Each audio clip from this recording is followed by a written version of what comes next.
Would you come sit right here for me? So, you said when you were sitting in the car you heard something?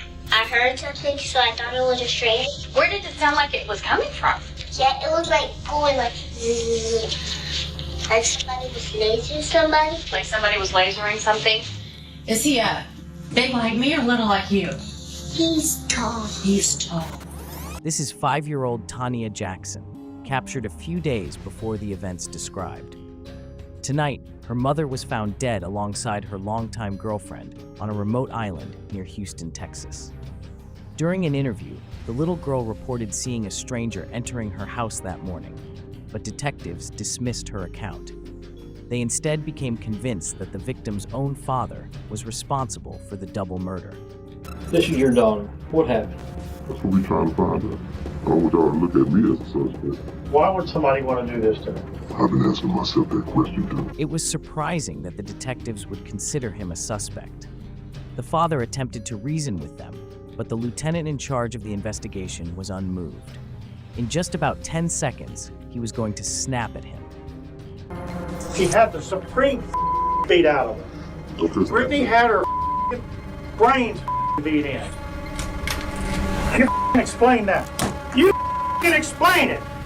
Look at this camera and show some remorse. Do you remember that day, Zania? Yeah. Tell me what you remember. Houston, Texas, March 18, 2014.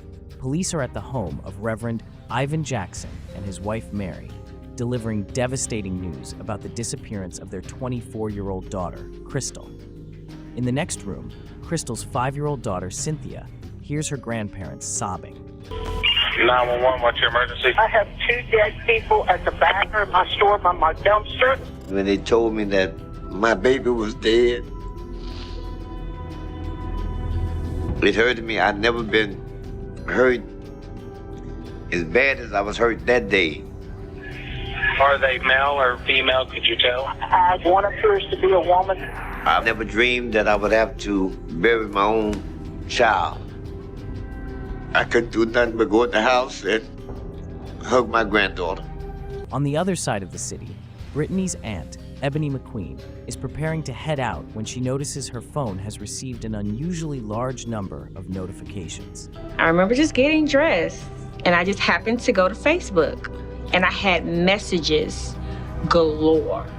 I'm like, what's going on? Clicked on one of the messages, and he was just like, say, friend, I think they found your niece and her girlfriend dead.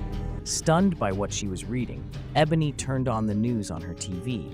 I went to Channel 13, and that was the first face I seen was her and Crystal. Murder mystery tonight on the Bolivar Peninsula. How the women were killed remains a mystery. Both were African American and homosexual. Many believe the women were targeted because of their sexual orientation. I was just numb. And I just remember calling my brother, and I'm like, what happened? Brittany's father, James Cosby, had barely begun to process the information when Ebony called him a few hours before the story broke in the news. The police had already visited his home to inform him of his daughter's passing. What's going on? Are you the father? Brittany's dad? Yes. Yeah. Sit down, please sit down. Yeah, just have a seat. Brittany's dead.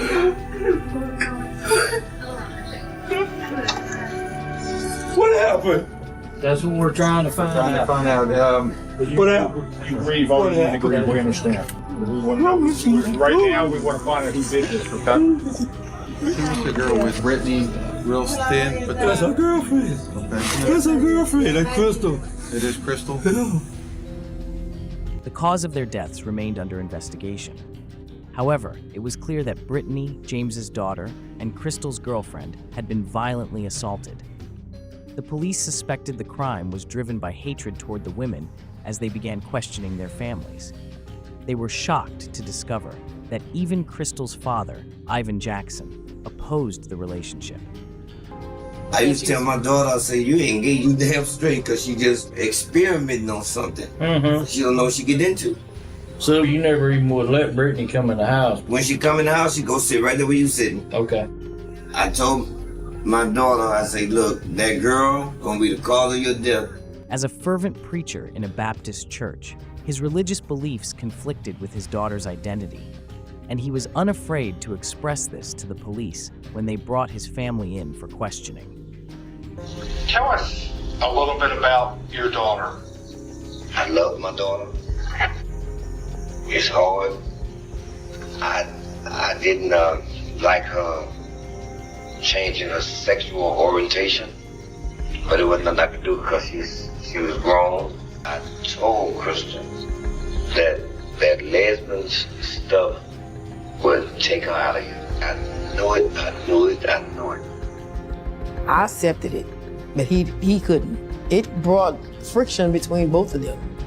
Ivan's strong convictions and his insistence that Crystal's sexuality was the cause of her death alarmed the officers, who began to suspect him. Concerned, he permitted them to question Zenia, who had been with Britney and Crystal on the day they disappeared. An officer promptly took the little girl to another room. Would you come sit right here for me? Do you like to color?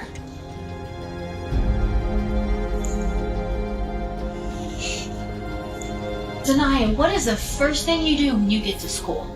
Eat breakfast. Tell me everything that happened from that morning to the time you went to sleep. The morning when I was getting ready for school at nighttime, my mama was in the car, me and her. My mama said, stay in the car, and I stayed in the car, so I was taking my mom's phone off. Even at just 5 years old, Cynthia sensed that something was wrong. However, the police were unsure if she truly grasped what had happened that morning, until Zenia began recounting an encounter she had with a potential suspect. I heard something, so I thought it was a stranger. So I just sit it back. I just had my seatbelt on and waited like this so the stranger wouldn't see me. Confused by the new information, the police continued their investigation, even though they were aware that something significant had occurred the day before Britney and Crystal's disappearance. The girls had visited the Jackson residence to pick up Zenia and show off the new car they had bought together, but the situation quickly went awry. She wanted me to come out to see her new car. Me being as stubborn as I am, I wouldn't even get up out the chair. After the argument, Crystal left with Britney and Zenia. Her mother tried calling her repeatedly to resolve things, but Crystal never answered. Later that day, Ivan, feeling something was amiss, took action. He grabbed his .25 caliber handgun and went to the Cosby's house. My husband said he was gonna go to the house and see what was going on. And if Britney did something to Crystal, he was gonna do something to her. But I told him, no, leave the gun at home. Fortunately, Mary was able to talk him out of going. Ivan said that he never actually went to the Cosby residence. He never made contact with Crystal. As the days passed and the investigation stalled, the detective finally received the autopsy reports. Crystal had been killed by a gunshot wound, while Britney had suffered from blunt force trauma. Despite their hopes that Ivan was lying, the ballistic report told a different story. The bullet that killed his daughter was of a higher caliber than Ivan's own gun. Now cleared of suspicion, Ivan couldn't help but reflect on why the police had been so convinced he was the perpetrator. I carry a lot of guilt in me because the things I should have said to my daughter, I didn't say when I had the chance. Watching them put my baby in that vault and have to leave her at that cemetery.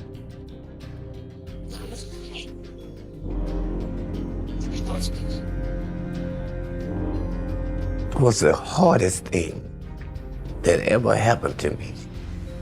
I took plenty of bodies to the cemetery, but I never had to leave a child at the cemetery. Tragically, both funerals were scheduled for the same day, separating the couple even in death. Although their significant others were not mentioned during the services, those who truly knew them understood the depth of their love for each other. You can tell they loved each other. You can tell that they cared about the well-being of Crystal's daughter.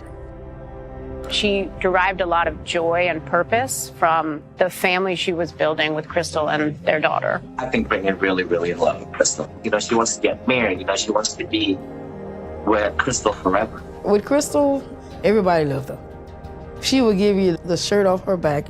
She was an amazing girl. She was. God, I miss her so much. Britney was very outgoing. She loved family time. She loved movies. She loved pickles. She loved to laugh. The biggest question was who did it? Because I was just like, who will harm her? You're angry, but you're hurt at the same time. So it's like, I just wanted to get to the bottom of what happened. With Ivan cleared as a suspect, investigators found themselves back at square one. We would have a theory, and then you come across something that totally throws a monkey wrench into that. So you're starting completely over. As the case progressed, detectives uncovered new evidence, including a bloody fingerprint and CCTV footage of the women's car on the night they vanished. The guard stopped this vehicle. As he's talking to the driver steps out of the car. They were stunned to discover that neither Britney nor Crystal was behind the wheel. You can tell the person's height, you can tell the build. It was a male person, but the camera's so far away you can't see a detailed face. One thing was certain to them. Despite Zenia's claim that a stranger entered her house while she waited in the car, the autopsy report led the police to a different conclusion. Her skull was actually broken open. She was not only hit once in the forehead, but 4 extra times in the back of the head. It was definitely our feeling that it was overkill. It took somebody with such great force to break her neck with that blow that we knew it had to be anger. It had to be personal. Detective Kitchens, a rookie handling his first homicide case, was convinced that whatever Zania witnessed was real. He therefore brought Britney's father, James Cosby, the only other person present that morning, to the sheriff's office for questioning. You told me last you saw Britney was Wednesday night? No. Thursday morning? Yeah. What time did Crystal Britney? The same time they usually leave every morning. It was like just a normal morning. Nothing was out of the ordinary. James appeared to be honest, but Kitchens was puzzled. Why did Britney and Crystal leave without taking Zendaya to school that morning? That's the one thing that's out of the order. I was trying to figure it out. That's because if normally they would take her to school, but yet they left her there that morning. No, man, I know you're doing the best you can. And as things come up, you know you got my number, so call any time. The following day, a week after the murders, James's family joined hundreds of grieving locals in downtown Houston for a statewide memorial. It was being held to honor Britney and Crystal because there had been a lot of public grief over what had happened to them. The murder in Galveston hit close to home across Texas. Ceremonies like this one are being held in Dallas, Corpus Christi, and here in Austin. People across Texas expressed their sympathy for James, Ebony, Ivan, Mary, and the newly orphaned Zenia. Photos of Britney Cosby and Crystal Jackson are surrounded by flowers and glowing lights. You ain't really put something like this in the word. Witness a good shirt my baby. On that same day, Kitchens and his partner visited the Cosby home. He planned to question James further and possibly speak with Annie Lee, Britney's great-grandmother. Once we get to Houcher Street, James Cosby is actually at a vigil, so we speak with a caretaker that's watching Annie Lee Cosby. Annie Lee's cousin, Coral, who had been helping around the house for a few years, was questioned by Kitchens about any suspicious activity in the past week. Coral slowly exited the house, closed the door behind her, and asked the detectives to follow her to the carport. Sensing she had something important to reveal, Kitchens took out his recorder. And I looked around, I noticed that the carport was spotlessly clean. And I had never seen it clean before, never. Even though I had had my grandkids move trash out of there, it was always debris, something that needed to be cleaned up. As Kitchens scanned the carport, he saw nothing out of the ordinary until his gaze fell on a pile of small bricks on the concrete floor. Why would there be 5 bricks laying here in the carport? There's got to be a purpose for them being there. And what I saw just took my breath away. There was what appeared to be 4 to 5 drops of blood on the ground. I immediately began to look even closer at that point, which is when I noticed 2 more drops of blood up near the door facing. That led me to believe that we may be standing in our crime scene. Unaware of the discovery at his home, James Cosby remained at the memorial, responding to local news inquiries and commending the detectives for their hard work. We need to find out what's happening. The detectives are doing what they do. They've been keeping us informed as much as they can, but there's nothing yet. Towards the end of the vigil, Kitchens and his partner, Sergeant Kilburn, arrived and arrested James in front of the crowd. They then took him into custody. They ended up picking him up at the vigil. This is not looking good for Mr. Cosby. After the arrest, Kilburn returned to the scene and forced open the garage where James had been staying. Using his UV light, he was astonished by what he uncovered. Everywhere we were looking, we were finding something with blood on it. On the carpet, on the couch, on clothes that were in the room. Back at the station, Kitchens and his lieutenant were briefed on the situation. They now felt they had sufficient evidence to confront James. Were you aware that we were back at the house today? Today? Can you explain to me why or how in your room where you stay that carpet throughout that room and furniture throughout that room is saturated with fresh blood? You've been in that room, sleeping in that room, with your daughter's blood on the carpet. I ain't seen no stain. I would see some stain. She had the supreme beat out of her. And it's all over your room.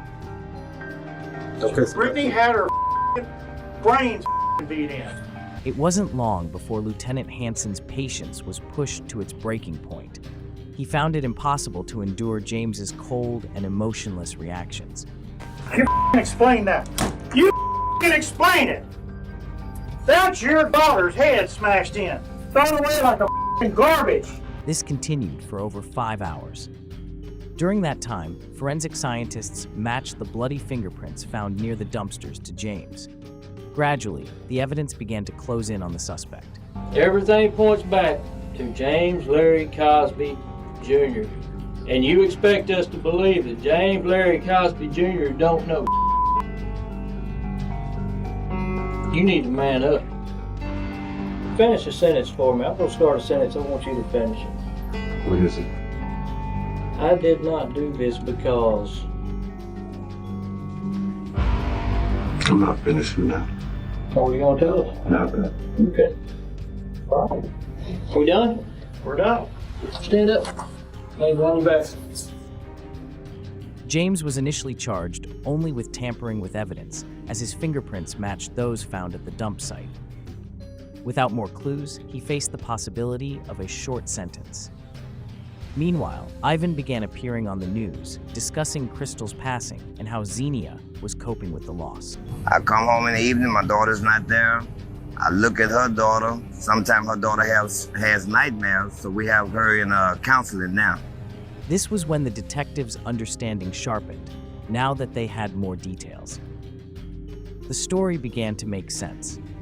The stranger mentioned in her initial interview was likely James Cosby, who had recently returned to his family.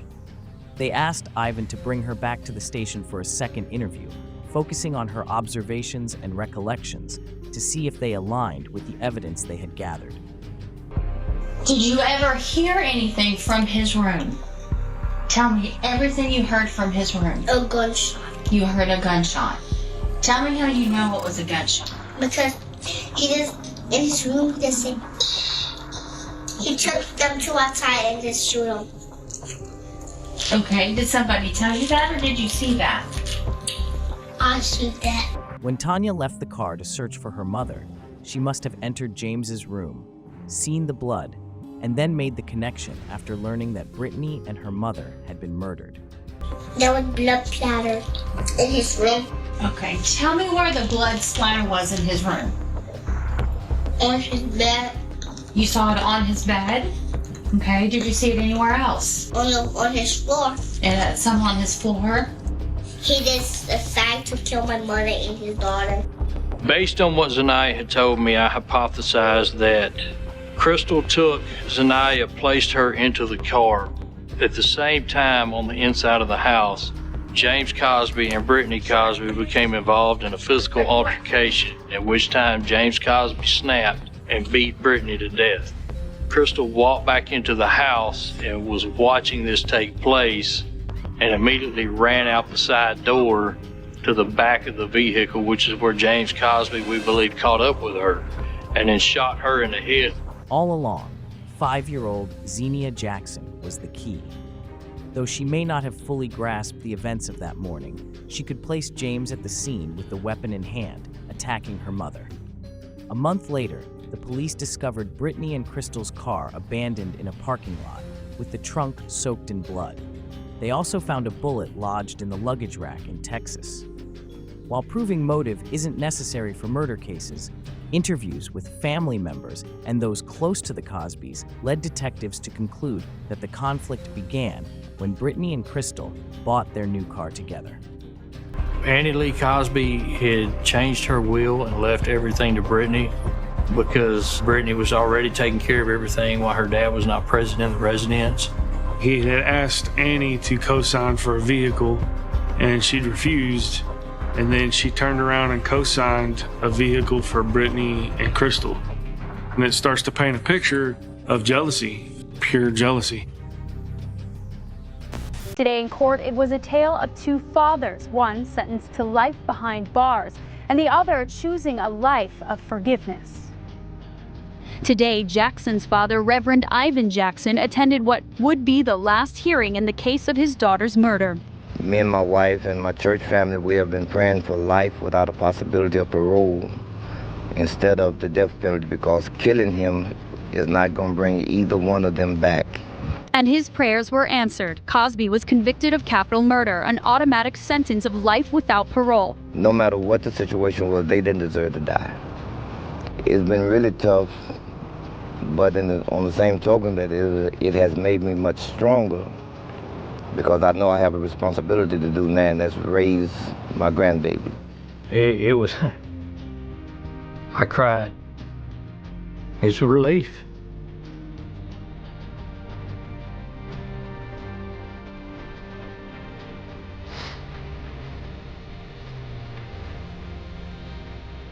What we did for those families. After the case was closed, Ivan and Mary were awarded full custody of Zenia, and Detective Kitchens became her godfather. Each year, they commemorate the anniversaries of Crystal and Britney's deaths with members of the Jackson family. Although it remains challenging, It's still tough. I still struggle with Crystal not here. Matter of fact, on Friday I went to visit Crystal grave and Britney grave. Therefore, when I go to put flowers on Crystal grave, me and my wife put flowers on Britney grave. I still have a hard time accepting it a little bit, I guess you could say. I'm angry. Admiringly, Zenia, now a teenager, found the inner strength to grow from the experience. How often do you think about Mom? Almost every day. What comes to mind, I just think of her smile. Admiringly, Zenia, now a teenager, found the inner strength to grow from the experience. What do you think you might want to do? I want to be a lawyer. What kind of lawyer? I want to work with the family against the criminal. What made you want to do that? My mom. So you want to be able to help other families the way attorneys helped yours? Yeah. Today, she hopes that anyone experiencing violence and loss can find comfort in knowing that every cloud has a silver lining, no matter what happens. It's okay. Think about the bright side of it, you know? If your parent was killed, you are the reason that everybody can be happy because they have you. You're like the seed. Like if you cut down a tree, you're the seed that fell on the ground. So it just sprouts up and you look just like them. That's beautiful. Alisa knew she and her children had to escape, but Trevor lingered around the house for weeks, never leaving and keeping a close watch on her at all times. When he finally went to work, Alisa immediately contacted a domestic violence organization. She took the kids to a shelter for abused women and filed for divorce. Although they shared custody, she still had to see him and allow the kids to visit. In February 2017, Trevor invited Alisa to his house to sign the divorce paperwork with a notary present. Alisa hoped this meant